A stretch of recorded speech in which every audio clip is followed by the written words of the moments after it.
ஒரு 2-3 நாளாகவே சொல்லிட்டு இருந்தேன், ரிலையன்ஸ் போகலாங்க, கொஞ்சம் பர்ச்சேஸ் பண்ண வேண்டியது இருக்குது அப்படின்னு சொல்லிட்டு இருந்தேன். அப்புறம் இவங்களும் சொன்னாங்க, ஆமாம் வீட்டுக்குள்ளே இருக்கிறது ஒரு மாதிரியாக இருக்குது, வேறு பாப்பாவுக்கு மொட்டை அடிக்கிறதுக்காக ஊருக்கு போனதோடு சரி, அதுக்கப்புறம் வெளியில் எங்கேயுமே போகலை. சரி நம்ம ரிலையன்ஸ்னாவது போயிட்டு கொஞ்சம் அப்படியே சுற்றிட்டு வேணுங்கிறதெல்லாம் வாங்கிட்டு வந்துடலாம் அப்படின்னு சொல்லிட்டு கூட்டிகிட்டு போகிறேன் அப்படின்னாங்க. சரி இன்றைக்கி ஆஃப் அப்படின்னு சொல்லிட்டு இன்றைக்கே கிளம்பிட்டோம்.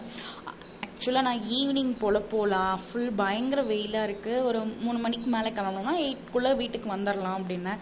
இவங்க வந்துட்டு என்னால் நைட் ஷிஃப்ட் பார்த்துட்டு ஈவினிங்லாம் போக முடியாது, மார்னிங்கே போயிட்டு வந்துட்டோன்னா ஈவினிங் போல் நான் ரெஸ்ட் எடுத்துப்பேன் அப்படின்னாங்க. சரி அப்படின்னு சொல்லிட்டு வண்டியை ஷெட்டில் போட்டு பஸ் பிடிச்சி ரிலையன்ஸ் போயிட்டோம். அங்கே போனால் செம்ம வெயில், வெளியில் பயங்கர வெயில். ஆனால் மால்குள்ளே போனால் பயங்கர ஜில்னஸாக நல்லா கூலிங்காக நல்லா இருந்தது.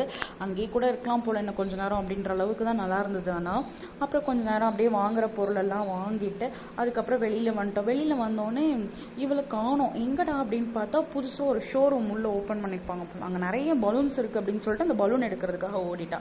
அப்புறம் அவங்க நிறைய பலூன் எடுத்து கொடுத்துட்டாங்க. அவ்வளோ பலூன்லாம் வேண்டாம் அப்படின்னு சொல்லிட்டு ஒன்று மட்டும் எடுத்துகிட்டு அதே வீட்டு வரைக்கும் கொண்டு வந்துட்டானா பார்த்துக்கோங்களேன். அப்புறம் அவளுக்கு ஒரு ஐஸ்கிரீமை வாங்கி கொடுத்துட்டு இவளை எஸ்கலேட்டரில் கூட்டிகிட்டு போனால் இவள் ஹாப்பியாவான்னு அவங்க டேடி அதில் கூட்டிகிட்டு போயிட்டு வந்தாங்க. இந்த வீடியோவை ஃபுல்லாக பார்க்கணுன்னா கீழே இருக்க லிங்க்கை கிளிக் பண்ணி பாருங்கள்.